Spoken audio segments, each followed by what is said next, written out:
Baik, bismillahirrahmanirrahim. Alhamdulillahirabbil alamin. Assalamualaikum warahmatullahi wabarakatuh.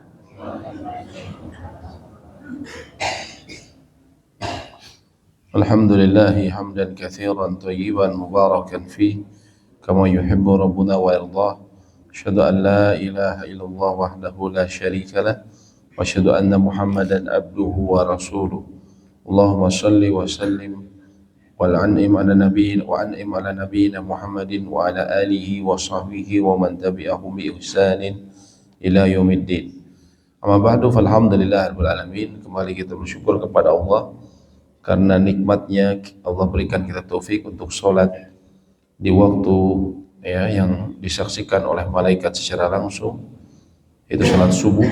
Dan juga kembali kita bersyukur atas nikmat iman dan Islam di pagi ini, sehingga setelah melaksanakan ibadah Allah juga memberikan kita taufik untuk duduk dalam majelis ilmu. Pada bulan ini adalah tentunya kita adalah bulan Zulqa'dah, salah satu dari Ashhurul Hurum, bulan-bulan haram. Bulan-bulan haram adalah 3 yang berurutan dan 1 yang terpisah. 3 yang berurutan yaitu Zulqa'dah, yaitu bulan ini, Zulhijjah, bulan depan yang disebut bulan haji, dan juga Muharram ya. Adapun yang terpisah bulan Rajab.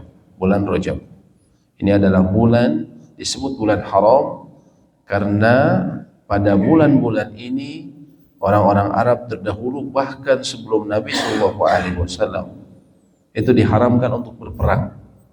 Orang Arab yang bahkan gemar berperang, bila masuk di bulan-bulan ini maka mereka meletakkan senjata-senjata mereka. Karena ini bulan yang haram untuk berperang, juga haram untuk melakukan dosa. Di bulan-bulan lain dosa tentunya diharamkan untuk dilakukan. Namun di bulan ini kemaksiatan dan juga perbuatan dosa dilipat gandakan. Ya, oleh karena itu berhati-hati ya. Dosanya lebih besar dilakukan di bulan-bulan ini. Oleh karena itu juga para ulama mereka berkesimpulan karena dosa bisa jadi lebih besar dilakukan di bulan ini, maka juga harapannya pahala pun pada bulan ini lebih besar dibanding bulan-bulan yang lain, kecuali tentunya antara bulan Ramadan. Jadi bulan Ramadan, oleh karena itu kita harus memperhatikan kehormatan bulan ini, dan juga kita juga memperbanyak amal soleh di bulan ini. Pada pagi ini insya Allah kita akan melanjutkan pembahasan terakhir. Sekarang masuk haji.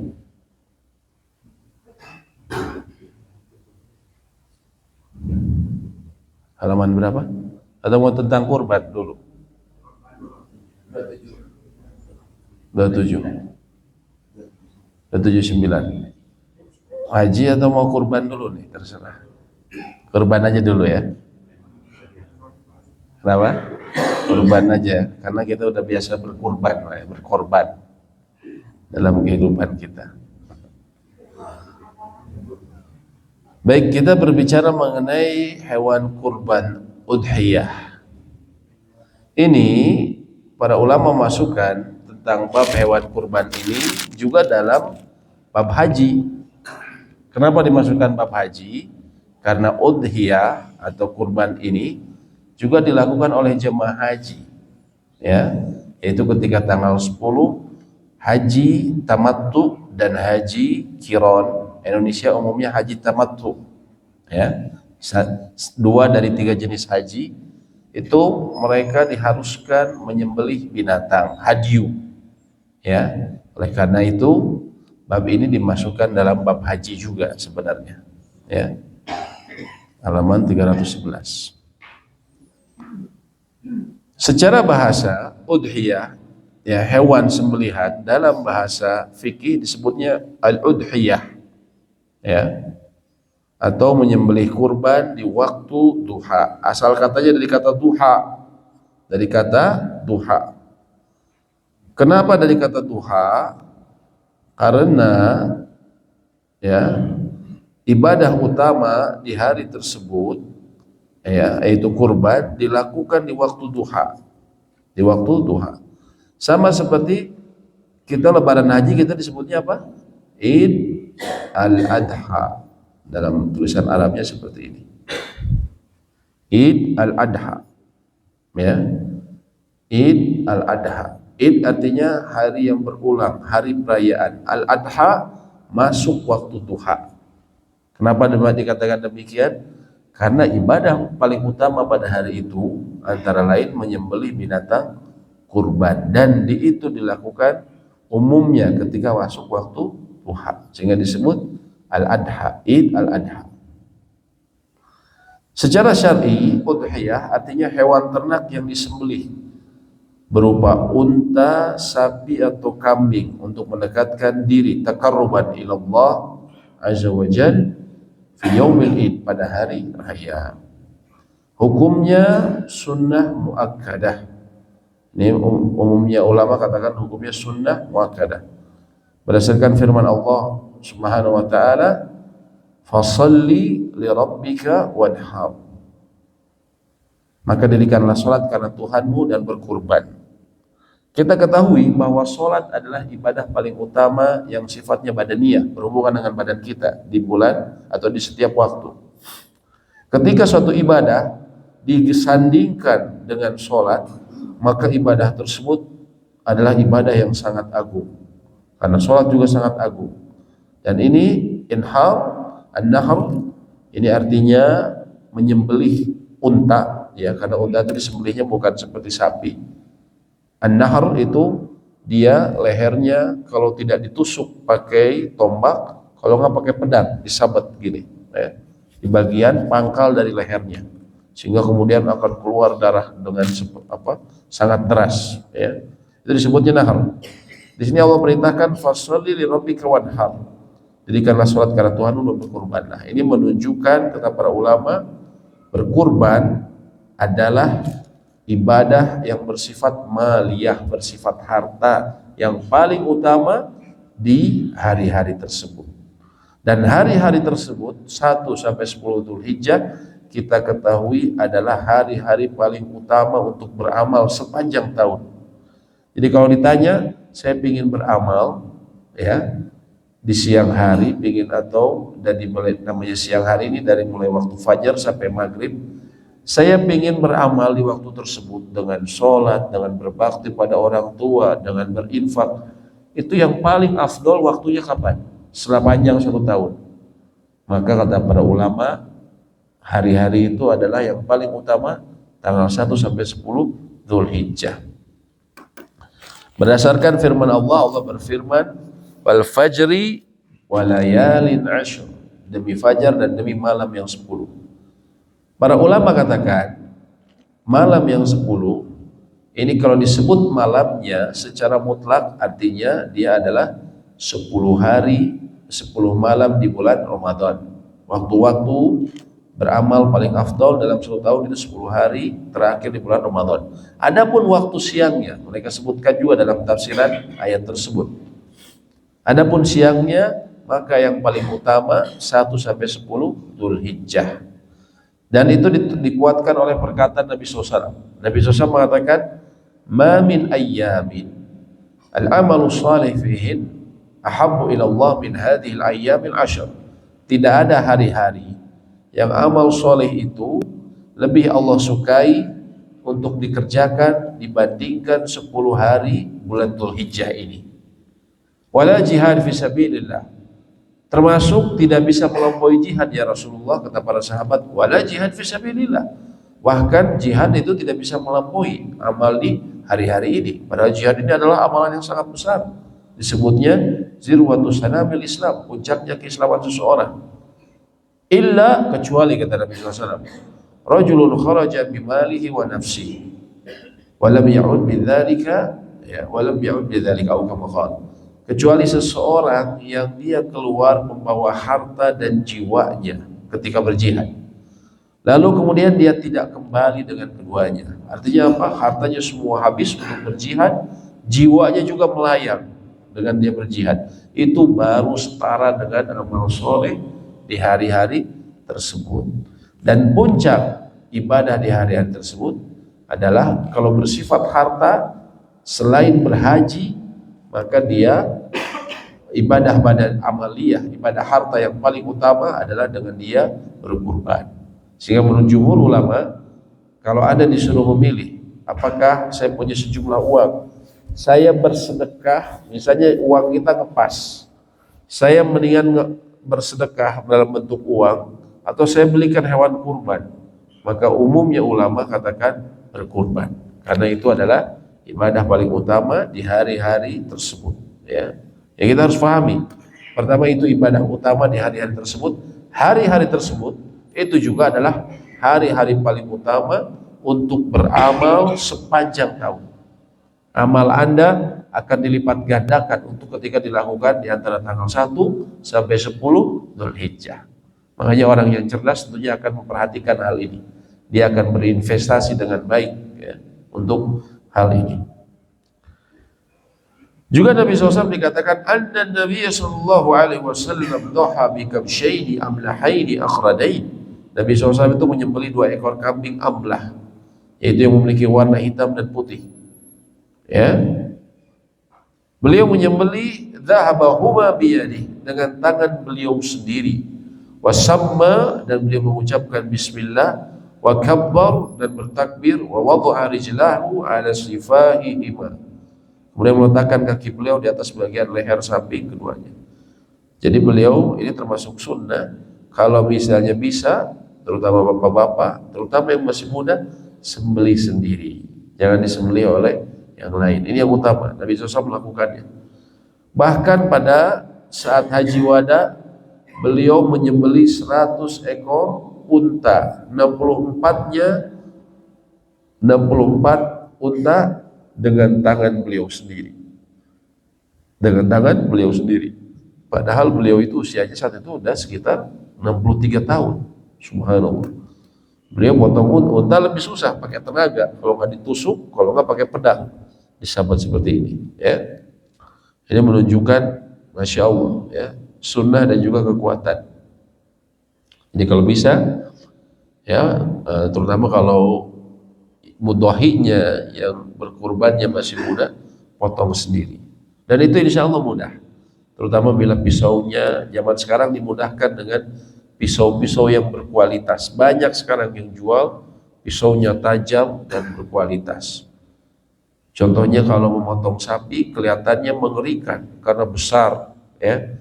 Padahal kalau pakai pisau sekarang itu mudah sekali, seperti orang motong mentega. Begitu ditempel, ya, asal ininya benar, ditarik itu langsung set, sobek langsung, ya. Mudah sekali. Artinya butuh terutama kalau yang anak muda, saya sangat sarankan, ya, sangat sarankan, tidak perlu tenaga banyak sebenarnya, cuma butuh nyali saja, ya, butuh nyali. Tapi intinya motivasi kita untuk memotong sendiri itu antara lain mengikuti sunnah Nabi SAW. Yang kedua apa? Terutama anak muda. Siapa lagi? Masa kita mau nyerahin ke tukang jagal? Tukang jagalnya kalau soleh, alhamdulillah. Tapi kalau tukang jagal kadang macam-macam, ya. Di badannya banyak yang dikasih gambar-gambaran, gitu ya, gambar permanen, gitu kan. Seringkali nggak sholat. Ya. Sebagian ulama mengatakan tidak halal sembelihan orang yang tidak sholat. Ini bahaya. Tidak halal sembelihan orang yang tidak sholat, meninggalkan sholat terus-menerus, itu tidak halal, ya. Sebagian ulama mengatakan demikian. Maka hati-hati kalau ke bapak-bapak ke RPH juga pastikan bahwa yang potong ini sholat. Apalagi kita amanah, ya, titipan, ya. Maka perhatikan, ya. Oleh karena itu sebisa mungkin ada dari masjid yang mewakili. Kalau sudah ada seniornya, juniornya wajib ada. Siapa lagi nanti yang regeneralisasi ketika senior nggak ada, siapa yang mau gantiin? Kalau berhalangan atau kalau sudah tidak ada, maka niatnya motivasi terutama anak muda, saya ingin melaksanakan antara lain fardu kifayah. Ini kan fardu kifayah, kalau nggak ada yang ngelaksanain semua, ya bisa jadi kita berdosa, ya. Artinya kita ini siapa lagi, ya, dan orang yang melakukan sesuatu yang mewakili orang lain itu pahalanya lebih besar. Ya. Jadi terutama saya pesankan buat terutama yang masih muda untuk belajar memotong sendiri. Ya, insya Allah mudah.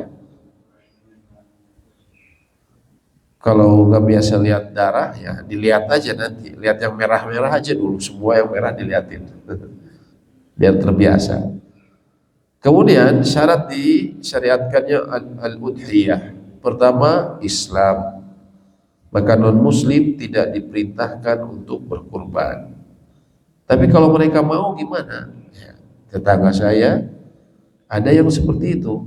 Ya, dia Nasrani. Karena agama Islam ini agama fitrah, sesuai dengan fitrah manusia. Dia rupanya tanda kutip bahasa Sundanya kabita. Melihat orang pada kurbannya kabita. Dan dia sudah niat bertahun-tahun. Akhirnya dia bilang ke satpam, saya pengen kurban, tapi kan saya nggak bisa. Saya kasih uang ke kamu, kamu aja yang kurban ya.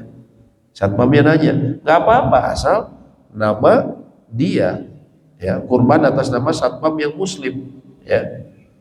Perkara dia ngasih itu hibah, ngasih uang, diterima hibahnya, tapi kemudian diniatkan atas nama kurban dia sendiri, si satpamnya ini. Maka waktu itu alhamdulillah, ya. Ini Islam ini agama fitrah. Saya lihat kenapa dia sampai pingin gitu, karena lihat orang syiarnya, orang potong domba, kambing, jadi dia pingin seperti itu. Cuman dia Nasrani, akhirnya dia tadi disebutkan titipkan. Tapi kalau bagaimana kalau Nasrani, non muslim, dia pingin pokoknya pingin atas nama saya, apakah boleh diterima? Diterima dalam arti dipotongin, tapi bukan sebagai ibadah kurban. Dipotongin saja. Ya, yang potongnya seorang muslim supaya kalau yang lain bisa makan, yang potongnya muslim. Ya.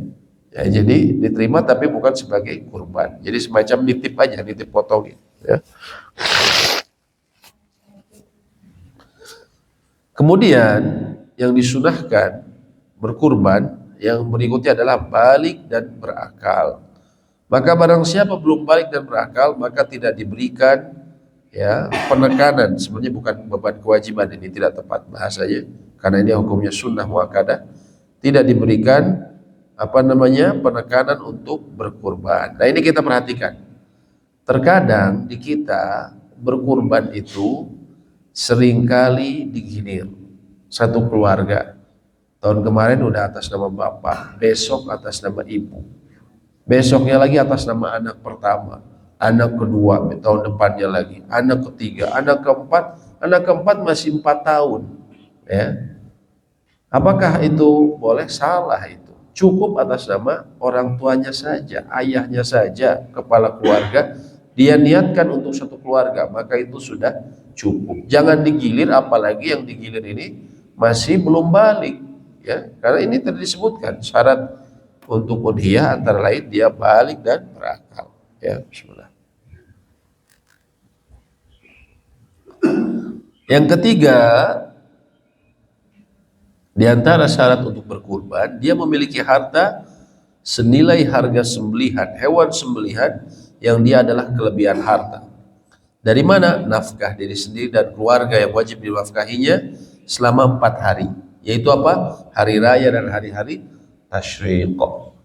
Jadi sebenarnya seseorang harus banyak bertawakal kepada Allah, menyerahkan diri kepada Allah yang maha memberikan rezeki.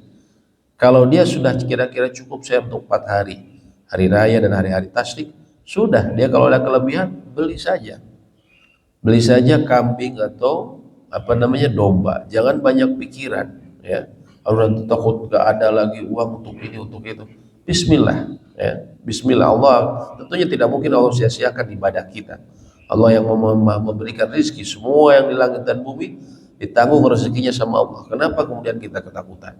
Ya. Nah, ini kita lihat ya, banyak masyarakat kita ini judulnya papaehan gitu kan. Tegaduh abdi mah. Tegaduh nah handphone gentos nu nembe gitu kan. Handphone ganti terus berapa bulan, tapi kurban udah tahun lalu gitu. Padahal kan perintahnya tiap tahun atos 2 tahun kamari gitu kan. Handphone ganti bulanan, ya. 3 bulan ada handphone baru, sampai ngantri untuk dapat handphone gitu kan. Subhanallah. Ini tentunya ya seorang yang cerdas tidak mungkin seperti itu. Cerdas dalam arti hakiki, sebenar-benarnya cerdas, karena dia memikirkan untuk sesuatu yang abadi, amal soleh yang abadi. Ya. Nah, ini perlu kita bahkan ada riwayat, walaupun sejumlah ulama ya berselisih apakah hadisnya sahih atau dhaif, tapi intinya di situ Nabi SAW dalam hadis tersebut mengatakan, jangan mendekati masjid kami mereka yang memiliki kelapangan harta namun tidak berkurban, ya, selama tidak ada uzur, ya, maka jangan mendekati masjid kami, ya. Ada ungkapan seperti itu. Kemudian hewan ternak yang boleh dijadikan hewan kurban tidak sah udhiyah kecuali yang bila disembelih adalah disebutnya bahibatul an'am atau hewan ternak, berdasarkan firman Allah dalam surat Al-Hajj ayat 34. Walikulli ummatin ja'alna mansakan liyadhkuru ismallahi ala ma razaqahum min bahibatil an'am. Dan bagi setiap umat telah kami syariatkan penyembelihan hewan kurban supaya mereka menyebut nama Allah. Nah, menyebut nama Allah ketika menyembelih. Nah, ini kita perhatikan. Menyembelih itu tadi Nabi SAW disebutkan sama wa kabbar. Beliau mengucapkan bismillah dan Allahu Akbar. Bismillah ya Allahu Akbar. Dan juga dalam ayat ini disebutkan menyebut nama Allah. Tapi terkadang di masyarakat kita ada yang malah sholawat ketika menyembelih. Saya tidak tahu kalau di sini, saya dapatkan waktu di Bogor. Dia malah salawat ketika menyembelih. Padahal yang diperintahkan apa? Menyebut nama Allah. Sama wa kabbar. Mengucapkan bismillah, kemudian Nabi SAW bertakbir. Itu yang dicontohkan. Bukan kemudian bersolawat, ya. Saya tidak tahu dasarnya seperti apa, ya. Itu saya lihat di satu daerah di Bogor seperti itu.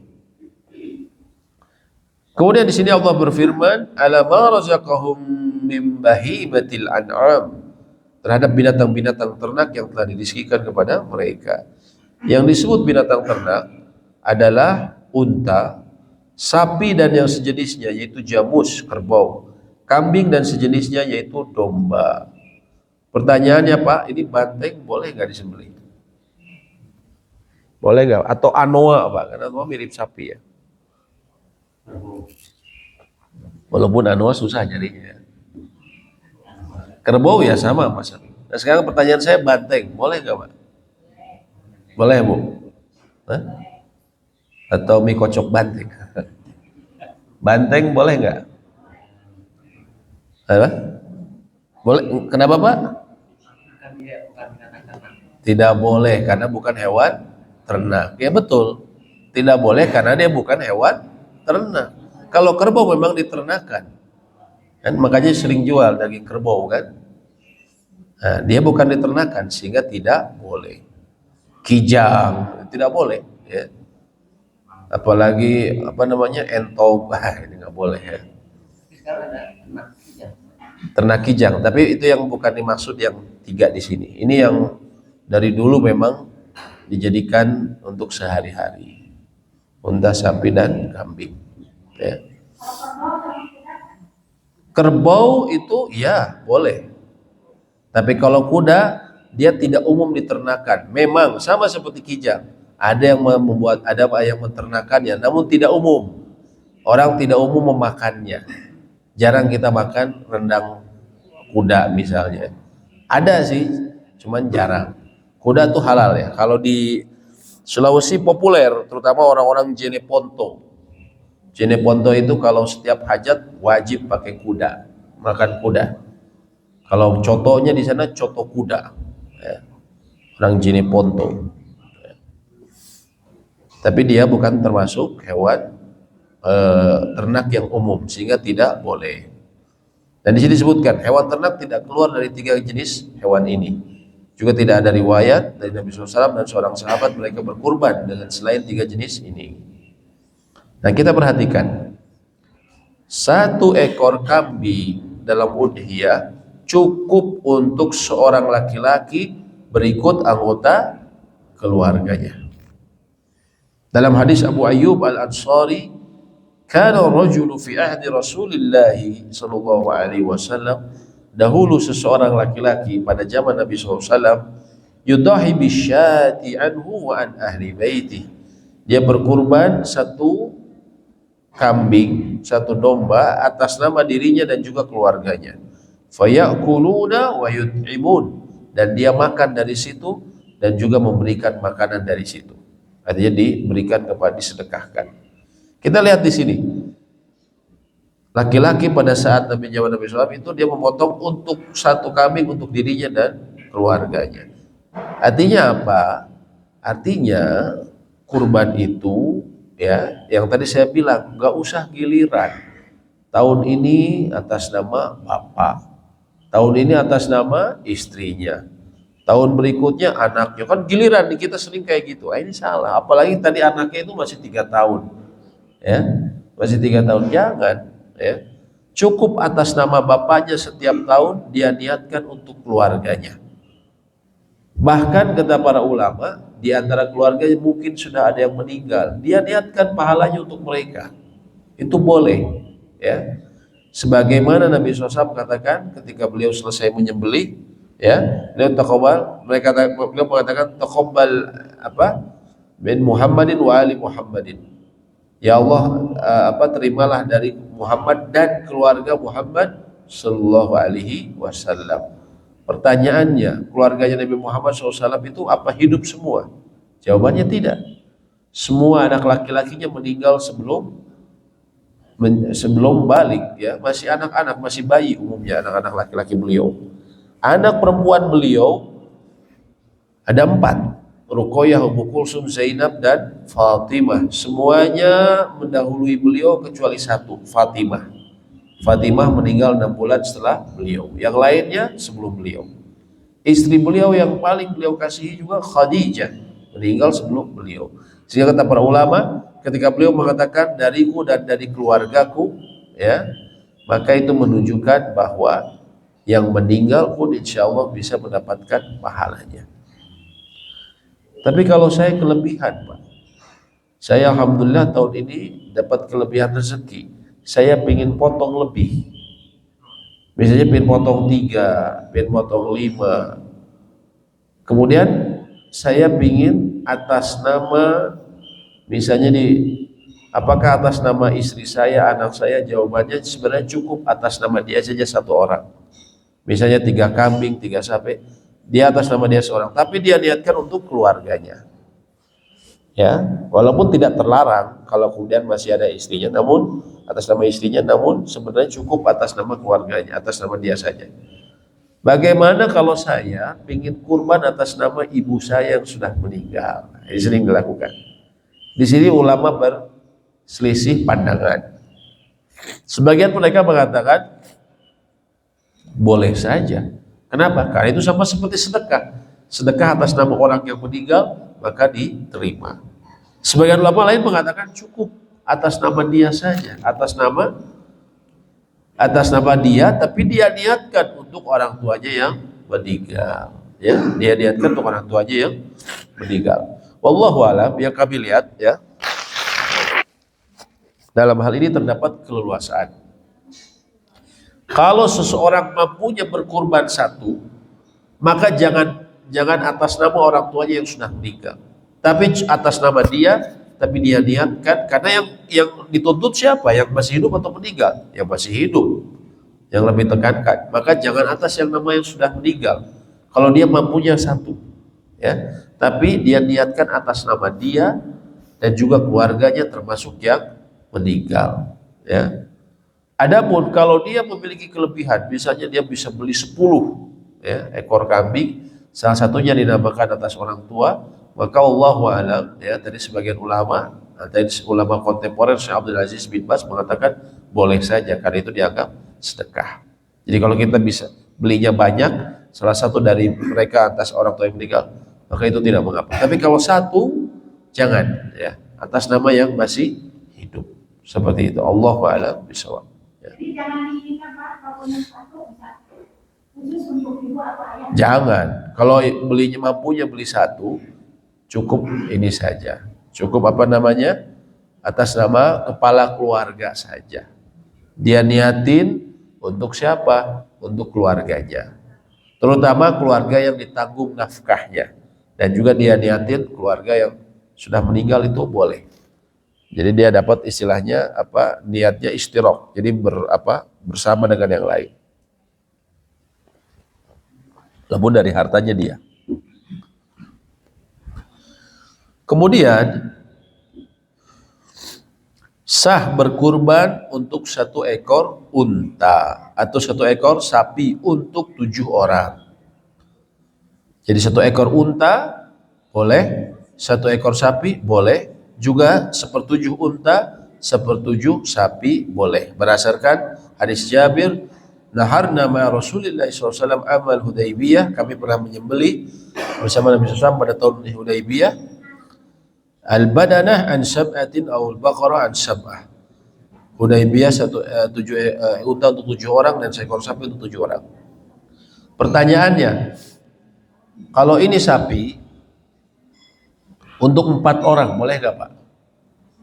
Ini setelah kemudian misalnya di sini, oh sapi udah habis nih, tapi ada yang baru, ada 2 orang, udah masukin baru. Ternyata nggak ada yang daftar lagi. Kecuali kemudian belakangan ada daftar 2 orang, jadi 4. Mau nggak nih Pak 4 1 sapi dibagi? Boleh nggak ini Pak? Boleh. Nggak boleh itu kalau lebih dari 7 orang. Jadi batas maksimalnya 7 orang. Kalau 3 orang boleh. Pokoknya di bawah 7 orang itu boleh. Ya, misalnya ibu punya, alhamdulillah kelapangan. Ibu sama anak-anak ibu mereka sudah berkeluarga, ayo kita ini sapi aja yuk, barengan yuk 1 keluarga, ya silahkan. Tapi kan kita cuma berlima nih, nggak apa-apa gitu, nggak apa-apa, berlima atas nama 1 sapi, ya, atas nama 5 orang tersebut, itu boleh. Kalau misalkan saya punya anak, tapi yang baru kan yang satu Iya. saya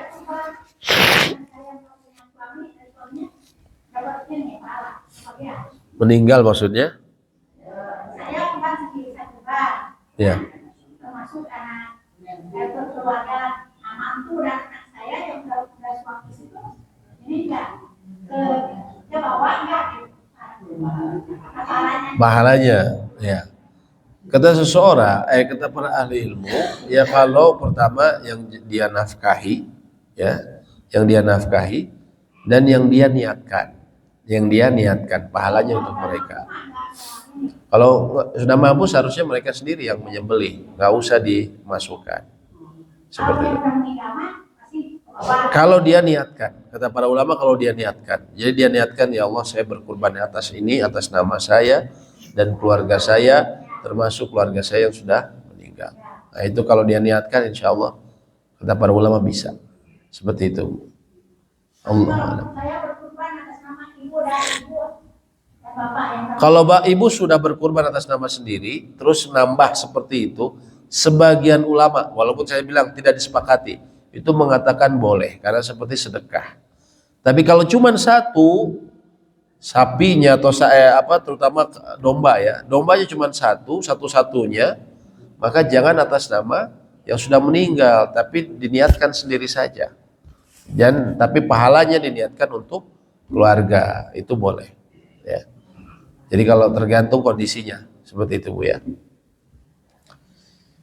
Kemudian syarat yang dijadikan acuan dalam berkurban, ya. Nah ini pertanyaannya, sebenarnya yang afdol itu apa sih? Ya, sapi atau domba atau unta? Kalau sapi segi seperti apa? Nah di sini ulama sedikit berbeda pandangan. Kata Imam Malik, yang afdol dari semua itu adalah domba. Ya. Kenapa? Karena Nabi SAW, ya, beliau memotong dengan itu, dengan domba atau kambing jenis itu. Beliau dulu memotong 2 ekor tadi disebutkan, ya. Maka itu yang laki Nabi SAW lakukan, itulah yang afdol. Tapi jumhur ulama, mayoritas ulama menganggap yang afdol adalah mulai dari yang paling berharga, unta, sapi, lalu domba atau kambing.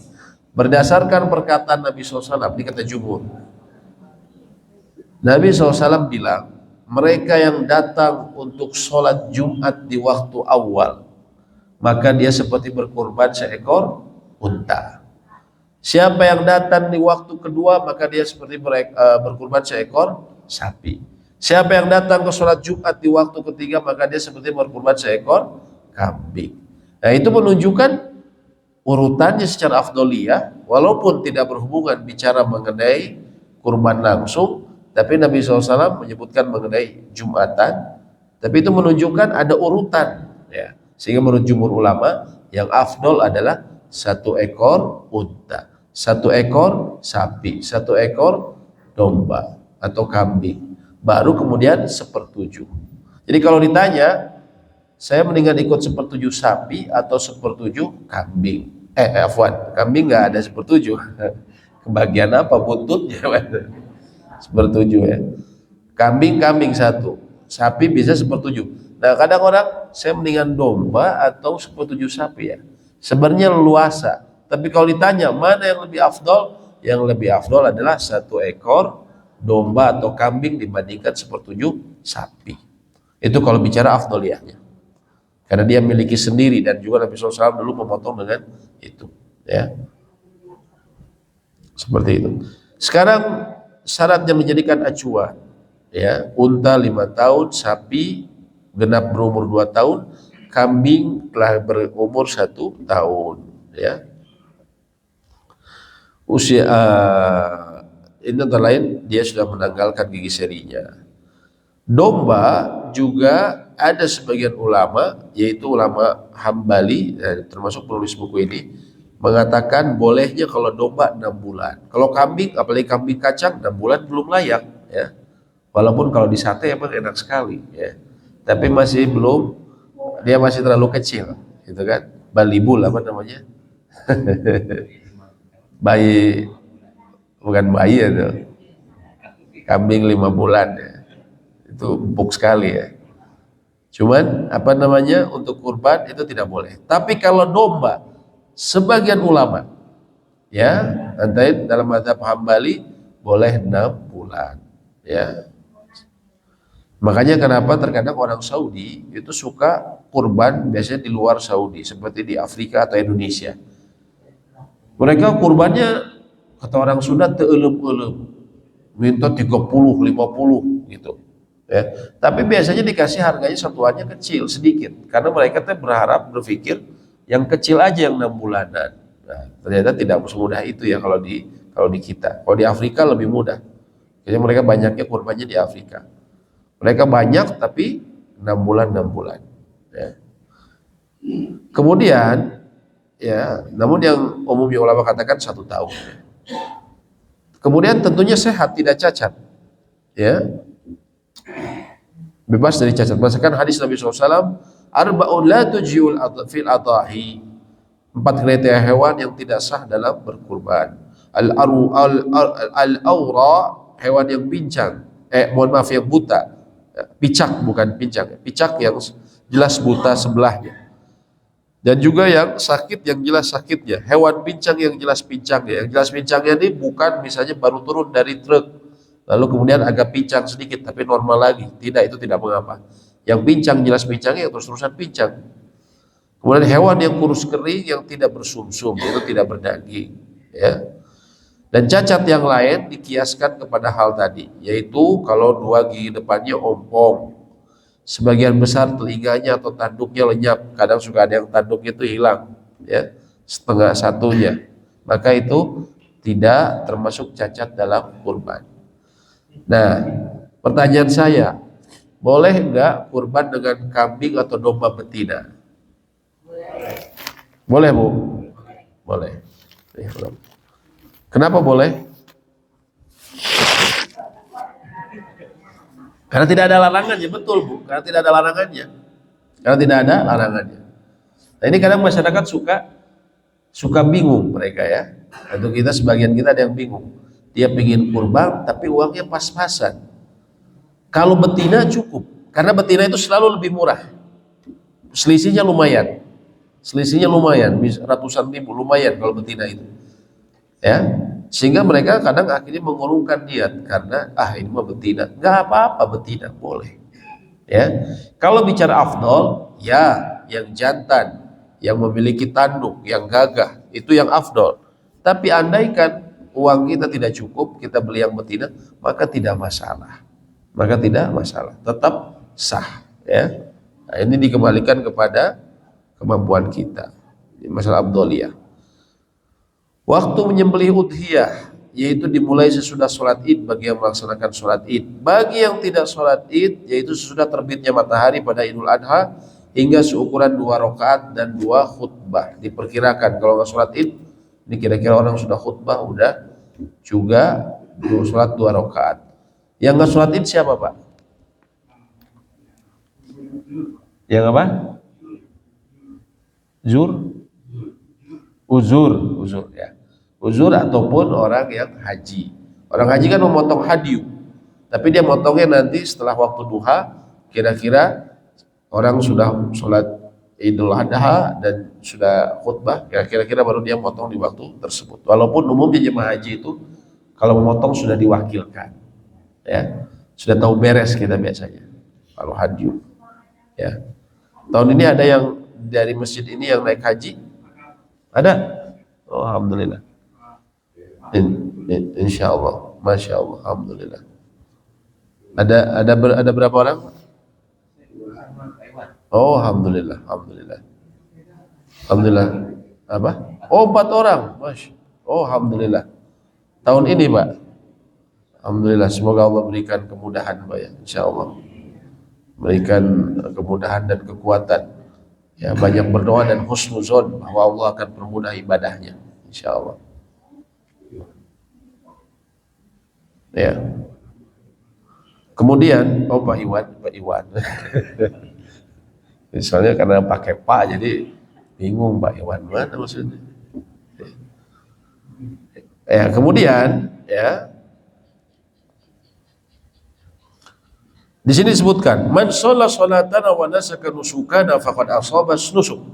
Barang siapa yang sholat bersama kami dan menyembelih hewan kurban kami, maka dia sungguh tepat dalam berkurban.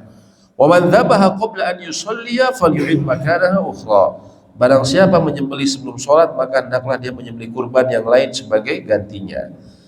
Nah ini jadi kalau kurban ini harus sudah sholat dulu atau kira-kira waktunya sudah itu. Terkadang, mohon maaf, panitia supaya nanti ketika makan-makan panitia pahanya empuk, dia sudah motong dari malam atau pagi-pagi. Supaya apa nanti empuk kita makannya gitu kan. Dia potong satu dari yang ada. Apakah boleh? Tidak boleh. Ini jadi merugikan orang yang berkurban. Jadi dia tidak sah dianggapnya.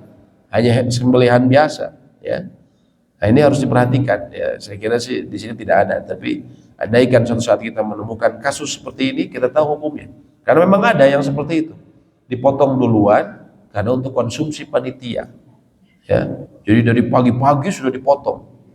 Kenapa? Supaya empuk katanya ya, supaya di ininya enak gitu. Apalagi panitianya giginya semua udah pakai gigi palsu kan repot. Jadi harus lebih lama di ininya. Nah, sekarang kemudian waktunya berlanjut sampai terbenamnya matahari pada hari tasyrik pada tanggal 13 sampai menjelang maghrib tanggal 13. Artinya panjang waktunya, sehingga kalau misalnya terkadang Idul Adha ini bertepatan dengan hari Jumat, waduh kita nyembelih di sini, ya Jumatan di sini juga, di masjid juga, kayaknya repot nih segala macamnya. Maka apakah boleh hari Sabtu? Tentunya boleh. Kalau seperti itu dilihat maslahatnya. Kalau yang paling utama adalah setelah sholat id, ya itu yang paling utama. Tapi kalau kondisinya tidak memungkinkan, misalnya tadi tempatnya dipakai sholat Jumat juga, maka tidak usah memaksakan. Mendingan besoknya aja, supaya kita leluasa. Ya. Seperti itu. Dan juga ini waktunya panjang ya. Ini kadang saya, masyarakat kita itu ya, saya ingat saya dulu punya teman, bapaknya itu memiliki kelapangan harta. Dulu punya kafe di Ranca Kendal, ya, daerah Dago sana. Tapi ketika kurban, saya tanya, kurban enggak? Oh, bapak saya lupa. Ya Allah, kok bisa lupa? Lupa itu kalau kita nggak inget kan gitu ya. Ini gimana di mana-mana di Bandung, apalagi waktu sekitar 20 tahun yang lalu ya, domba kan di semua jalan ada, bau pesingnya di mana-mana, masa nggak inget gitu kan, sedangkan dia punya kelapangan. Andaikan dia lupa, padahal dia kan sholat id mungkin, dia masih ada kesempatan besoknya, kalau nggak lusanya, kalau nggak hari ke-13. Nah ini terkadang masyarakat kita itu apa namanya, yaitu tadi ya, mereka banyak tidak memperhatikan, dan sering banyak di daerah itu saya dengar kayak ada cerita salah seorang ustadz di Cicalengka, banyak yang punya angkotnya dulu, apalagi kira-kira berapa 10 tahunan lalu lah, angkotnya banyak ya, tapi kurban nggak pernah. Nah ini subhanallah ya, ini karena tidak tahu keutamaannya. Apa yang dilakukan terhadap hewan kurban? Pertama, apabila sudah disembelih, disunahkan kita makan dari kurbannya, menghadiahkan untuk kerabat, tetangga dan teman-teman, dan sebagian kita sedekahkan ke orang fakir miskin. Ya, dianjurkan, kita berdasarkan ada sebuah hadis yang sejumlah ulama katakan hadisnya hasan atau sahih, wa yut'imu ahla baiti thuluth, memberi makan sepertiga dari hewan sembelihan untuk keluarganya. Wa yut'imul fuqara jirani thuluth, dan memberi makan tetangganya yang miskin sepertiga. Wa yatasaddaqu ala su'ali bithuluth, dan serta bersedekah kepada para yang minta-minta sepertiga. Tapi ini adalah anjuran, tidak wajib. Andaikan dia ingin ambil setengahnya, boleh. Atau kalau dia ada, saya bagiannya biasa diatur oleh panitia, paling saya cuma dapat seperberapanya saja dan saya ridho, ya sudah nggak apa-apa. Ya, ini bukan keharusan. Ya, atau saya ingin berikan semuanya, silahkan. Walaupun yang sunnah tetap kita mencicipi. Lebih baiknya kita ambil bagian tetap, ya, karena hari Idul Adha dan hari-hari tasyrik kata Nabi SAW adalah hari makan minum. Jadi memang kita kalau mau wisata kuliner, ya pokoknya kita tiap hari kita ingin menunjukkan syiar Islam, itu justru syiar untuk makan minum. Hari Idul Adha dan hari tasyrik yang 3 itu kita disunahkan, kita memang makan, bertakbir dan makan, gitu kan, kita makan ya. Jadi hari pertama potong, makan gulai, hari kedua sate, hari ketiga otak, hari keempat tamusunya, hari kelima ICU.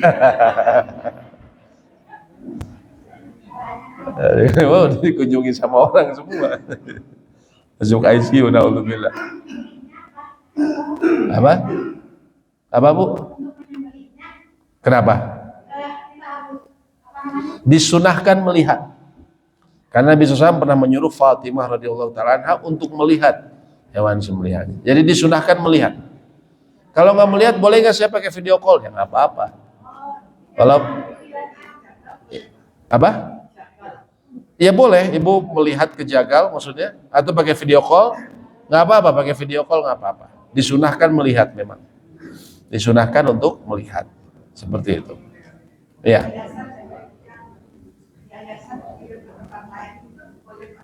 Oh, hasilnya kita berikan kepada tempat lain, boleh Bu. Ikut yayasan? Online. Gimana maksudnya Bu? Uangnya. Kalau ibu bisa mempercayai, boleh.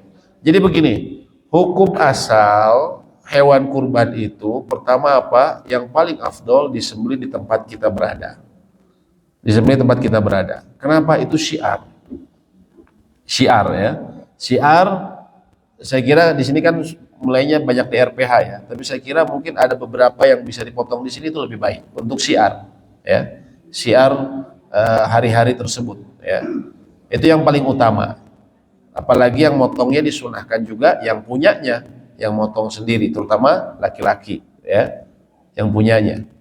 Tapi kalau seseorang kemudian merasa, aduh di tempat saya mau udah banyak daging dan orang-orang juga selalu numpuk, orang juga udah biasa makan daging. boleh nggak saya ikut program yang istilahnya berkurban di pelosok gitu Bu ya? Jawabannya kalau bicara boleh, boleh. Kalau boleh, boleh. Ya. Terkadang di pelosok itu memang juga yang tadi saya sebutkan, ada orang yang dia memiliki kemampuan namun tidak kunjung berkurban. Tapi setelah ada yang memantik, yang memulai, lalu dia ada orang-orang mulai ikutan. Dan semoga dia bisa dapat pahala yang Nabi SAW mengatakan, man sanna sunnatan hasanah, barang siapa mencontohkan kebaikan dalam Islam, ya, falahu ajruhu, maka bagi dia pahalanya, wa mithlu ajri man fa'ala biha, ya, dan juga pahala orang yang melakukannya terinspirasi oleh dia, wala yanqusu min ujurihim syai'a, dan itu tidak mengurangi pahala mereka sedikit pun. Bisa jadi ketika kita di pelosok yang memang tidak ada orang yang kurban, padahal ada orang yang mampu, mungkin karena ilmunya atau karena bakhil, ya, karena pelit, ya.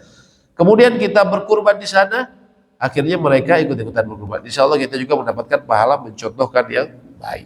Nah, itu boleh saja, ya, boleh saja. Ya. Terus juga boleh menyimpan daging kurban lebih dari 3 hari, ya, berdasarkan hadis dari Buraidah. Ya, Nabi SAW pernah berkata, kuntu nahaitukum an idkharil luhum al-adhahi fawqa thalatha. Yaitu aku melarang kalian menyimpan daging kurban lebih dari 3 hari, tapi sekarang simpanlah karena ada kemaslahatan. Maksudnya begini, ketika masa Nabi SAW pernah melarang untuk menyimpan daging kurban itu lebih dari 3 hari. Dalam arti waktu itu orang lagi pacaklik, lagi repot, ya, orang kekurangan makanan, maka pada saat itu dihabiskan. Ya, termasuk kalau di daerah kita lagi kesulitan, ya lebih baik kita kurban di daerah kita, jangan pindah ke tempat lain dulu kalau di daerah kita kesulitan. Tapi ketika tidak kesulitan, orang alhamdulillah sudah tadi kita berlebih dan segala macam, kita boleh nyimpan lebih dari 3 hari atau kita alihkan ke tempat lain. Makanya kan di Mekah itu kalau hajian kan itu berapa juta, berapa ratus ribu ekor kambing, ya. Ribuan kambing. Itu kan kelebihan karena nggak cukup, ya. Karena saya pernah lihat di sana videonya itu, mungkin bapak-bapak juga pernah lihat. Kalau kita kan pakai cantingan dikasih itu, ya. Kalau di sana apa, orang pakai mobil bak, diambil apa, 1 ekor kambing, dia pindahin 1 ekor kambing, bukan cantingan, 1 ekor dia udah dipotong, ya. Nah, akhirnya karena kebanyakan mereka juga di sana di Mekah dijadikan kornet, lalu kemudian disalurkan ke negeri-negeri yang membutuhkan seperti di Afrika. Nah, itu boleh, ya, simpan seperti itu. Dan kemudian yang terakhir adalah apa yang dilakukan bagi orang yang kurban, ya. Orang yang berkurban itu diperintahkan, kalau di sini penulis kitab menuliskan haram atas orang yang berkurban untuk memotong rambut dan kukunya hingga dia menyembelih. Sampai dia nyembelih, haram potong rambut dan kukunya. Tapi ini kalau umumnya ulama tidak katakan haram, tapi makruh. Tidak sampai haram, tapi makruh karena berkaitan dengan adab. Dan tidak ada larangan, tidak ada ancaman. Nabi SAW tidak menyebut ancaman bila seseorang melanggarnya. Sehingga umumnya ulama katakan hukumnya makruh. Kenapa orang yang berkurban, ya, ini berdasarkan perkataan Nabi SAW, idza dakhala al-ashr, bila kalian masuk 10 hari bulan Zulhijjah, wa indahu udhiyah yuridu an yudahi, sedangkan dia punya hewan kurban yang hendak disembelih, maka jangan potong dan rambutnya sedikit pun. Ini hukumnya sunnah, kata para ulama, karena mengikuti orang yang berhaji. Orang berhaji ihram, tidak boleh mencukur rambut dan kukunya, maka itu disamakan, dikiaskan seperti itu. Nah, bagaimana kalau saya, jadi kalau udah ada niat dari awal, dari tanggal 1 jangan potong. Ini sunnah. Jangan potong rambut, jangan potong kuku. Tapi buat siapa? Buat kepala keluarga atau seluruh keluarganya? Kepala keluarga saja. Kalau istrinya nggak apa-apa. Ya, istrinya mau potong rambut, mau gunting kuku, tidak masalah. Tapi kepala keluarganya. Kalau niatnya belakangan, saya sih nggak niat untuk kurban. Tapi alhamdulillah, tanggal 4 saya dapat kelapangan harta. Jadi saya ingin berkurban. Apakah saya mulai dari tanggal 4 atau tanggal 5 misalnya, ya? Jawabannya ya, mulai sejak dia berniat. Sejak dia mulai berniat seperti itu, ya. Ini bukan wajib. Wallahu a'lam bishawab. Demikian mungkin yang bisa kami sampaikan. Apabila ada pertanyaan atau mau diskusi, kami persilahkan. Silakan, Pak.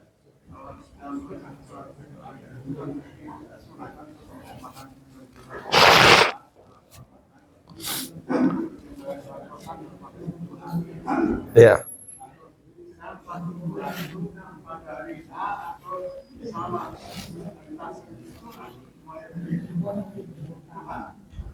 Gimana Pak? Gimana? Tolong diulang.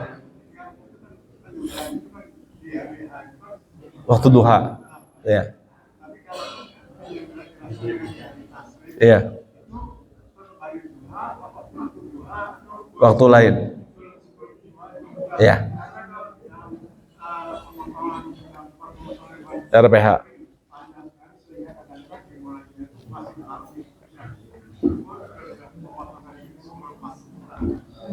Sebelum waktu duha. Yang utama di waktu duha.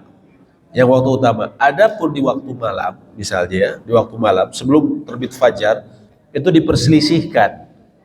Sebagian ulama ada yang mengatakan tidak boleh. Kalau tidak salah dari mazhab Imam Malik mana tidak boleh. Ya. Tapi kalau waktu duha disepakati boleh.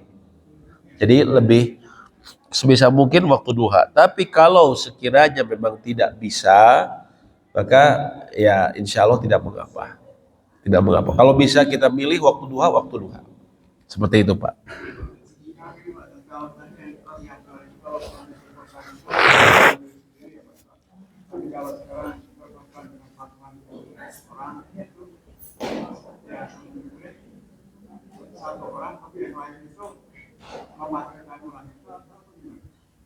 Gimana maksudnya, Pak? Iya. Iya. Oh, 7 orang. 7 orangnya pin motong sendiri semua. Iya. Iya, menyaksikan. Iya, diwakilkan. Betul, diwakilkan. Diwakilkan ke salah seorang dari 7 orang tersebut. Ya, dan disunahkan memang menyaksikan. Seperti itu. Ya. Iya, jangan. Disampaikan untuk korban kepala keluarga maksudnya. Nah, sementara kalau misalkan kita sudah punya anak yang dewasa Iya. dan sudah bekerja, Ya. tapi masih dalam kalau sehari-hari untuk makan tabungan kita gitu. Iya. Nah, apakah anak tersebut itu wajib untuk berkorban atau tidak? Ya, di sini memang ulama ada sedikit perbedaan pandangan. Tapi mereka mengatakan sebenarnya satu rumah itu sudah cukup. Satu rumah sudah cukup untuk mewakili orang yang ada di dalamnya, khususnya yang berada dalam nafkah, dalam satu nafkah. Kalau dalam satu nafkah kepala keluarga, maka itu sudah cukup. Tapi kalau satu keluarga ini ada anak bapak yang sudah mampu, maka lebih baik dia berkurban atas nama dia sendiri. Nah, seperti itu. Begitu Pak ya. Allahu a'lam bishawab. Ya. Silakan ada lagi ya. Kalau yang sekarang itu kan kalau mendekati foto itu masalah kulit nih, solusinya itu gimana? Karena kan kulit itu kan kadang dijual semua panitia gitu. Nah, solusinya kayak gimana? Ya, kulit tidak boleh dijual oleh panitia, tapi diberikan kepada yang mau. Terkadang dia kemudian nanti menjualnya, silahkan. Tapi tidak boleh dijual. Nah, biasanya begini, kayak di masjid kami, kayak terutama kulit sapi ya. Kulit sapi kan lebih berharga daripada kulit domba. Biasanya kami berikan kepada misalnya petugas keamanan, ya, petugas keamanan. Kami berikan. Tapi mereka juga tentunya tidak mengolah begitu saja. Mereka harus, misalnya ini ada sapi, petugas keamanannya ada 4 orang. Tentu kalau dipotong, mereka juga nggak akan bermanfaat. Mereka nggak bisa buat dorok-dok sendiri, gitu kan? Akhirnya biasanya dijual, ya, dijual. Nah, hasil penjualan tersebut bagi mereka, ya itu terserah mereka, ya. Walaupun terkadang perlu diawasi. Biasanya kadang kalau diberikan ke ketuanya yang dapat bagian lebih besar. Ya. Tapi intinya jangan dijual oleh panitia, tapi diberikan. Ya, kalau misalnya untuk 1 orang terlalu berharga, ya bagi, misalnya kalau petugas keamanan kan enak ya, jadi ada berapa orang, nah bagi ke mereka, nanti mereka yang kemudian menjualnya, bagi di antara mereka, seperti itu ya. Allahu a'lam bishawab. Bahkan saya lihat ada di Jakarta yang bagus, jadi dia si kulitnya ini dijadikan tas kulit, Ya, dijadikan tas kulit. Nah, emang tasnya itu dari biaya yang lain. Lalu diberikan untuk ke pengajar-pengajar agama, ya tasnya itu. Nah, ini Masya Allah. Ya tadi silakan Pak. Berkurban dengan haji kan beda Pak. Jadi begini, kalau haji kan ada persyaratan kita mampu.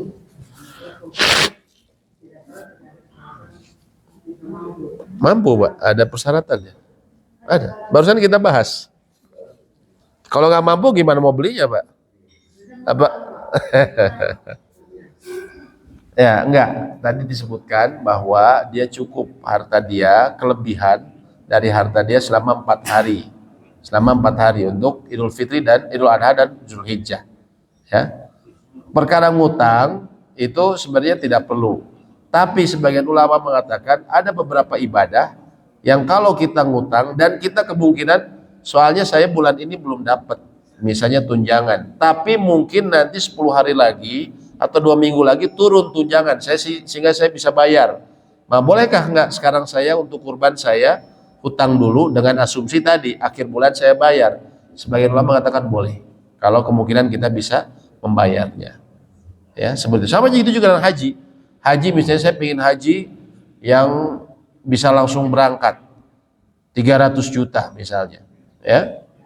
Saya saat ini nggak punya uang, saya cuma punya anggaplah 100. Tapi saya tahu nanti 2 bulan lagi saya dapat proyek cair ininya 200 juta. Sekarang saya boleh hutang dulu nggak? Kata para ulama kalau kita kemungkinan asumsinya dapat maka boleh berhutang saat itu. Itu dianggap tidak takalluf, tidak mempersulit diri sendiri kalau memang kemungkinan dia bisa membayarnya. Allahu a'lam. Silakan tadi Pak, ada lagi? Ya. Tidak ada? Ya. Baik, demikian mungkin yang bisa kami sampaikan. Semoga memberikan manfaat dan semoga Allah memberikan kita kemudahan untuk beribadah di 10 hari bulan Dzulhijjah, hari-hari terbaik untuk beramal. Amin ya rabbal alamin. Allahumma anfa'na bima 'allamtana wa 'allimna ma yanfa'una wa zidna ilma. Rabbana atina fid dunya hasanah wa fil akhirati hasanah wa qina adzabannar. Subhanakallahumma wa bihamdik asyhadu an la ilaha illa anta astaghfiruka wa atubu ilaik. Assalamualaikum warahmatullahi wabarakatuh.